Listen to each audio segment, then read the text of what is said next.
Hello, welcome to the Analytical Bench for the next part, chirp-correction. Have you ever looked at a piece of scientific data and just thought, something's not right? I mean, it's supposed to show something happening in an instant, a single flash, but instead the data looks tilted, kind of warped, like time itself is getting bent out of shape. Well, you're not crazy. In the world of ultra-fast science, this happens all the time.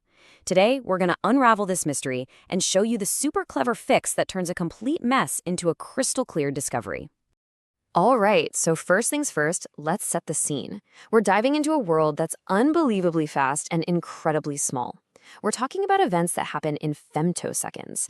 And at these speeds, even something as basic as light can start to play some serious tricks on you.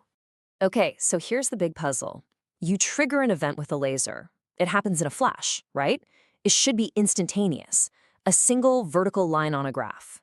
So why, when you look at the data, do you get this tilted, smeared-out signal that makes it look like the event is happening at different times for different colors? What is going on here? It's a real head-scratcher. To figure this out, we have to look at light itself, because it turns out there's a surprising secret about light that holds the key.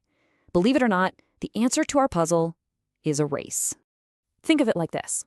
A pulse of white light, which is really just all the colors of the rainbow bundled together, hits something like a glass lens. The starting gun fires for all the colors at once. But here's the twist. They don't all run at the same speed. The red photons, they're the sprinters. They just blast right through. The blue photons, though, they're more like the marathoners. They take their sweet time. So, what does this race do to our nice, compact pulse of light? Well, the moment it enters the lens, the colors start to separate. The red light, our sprinter, comes flying out the other side first, and lagging behind, just a few trillionths of a second later, here comes the blue light. So what started out as a single, perfectly timed flash is now stretched out. It's smeared across time. Now, this whole color race thing, this stretching of time, it's not just some weird little side effect. It is the absolute culprit behind our tilted data. And of course, it's got a name. Okay, this super technical term is group velocity dispersion, or GVD. But, in the lab, scientists have a way cooler name for it. Chirp. And it's perfect, right? It perfectly describes how that single point gets smeared into this time-delayed signal. And this chirp is exactly what's messing up our data. And you might be thinking, okay, so this is a rare problem? Nope. It happens literally everywhere.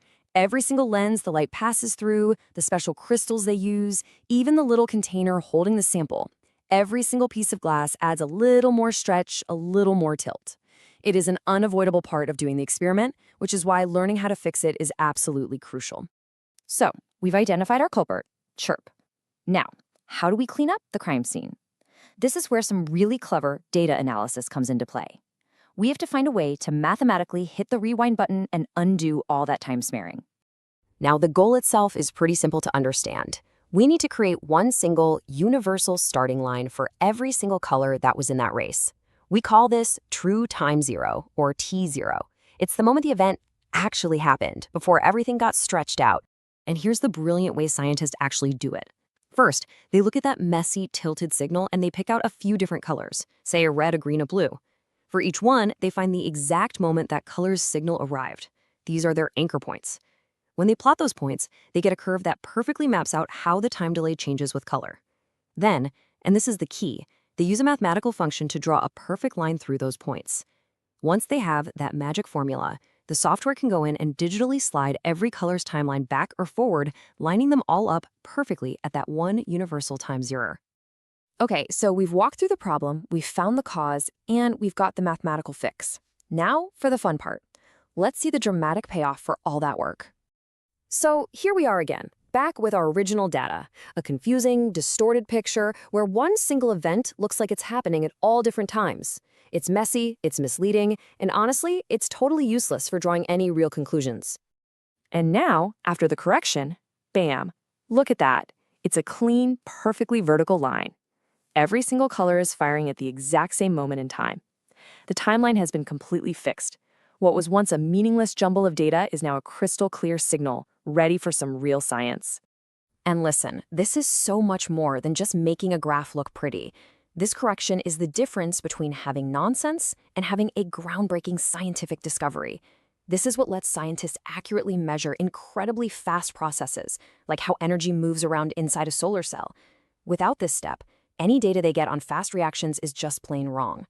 It's built on a foundation of warped time. This whole process, it almost feels like magic, right? Taking this distorted picture and making it perfect. But it leads to a really interesting final question. If we have the mathematical power to perfectly align all this data, what happens if we get the math just a little bit wrong? Is it possible to overcorrect it, to make the data look artificially perfect and in doing so create a whole new kind of error? It seems like even when you're searching for perfect clarity, there are always new puzzles waiting to be solved.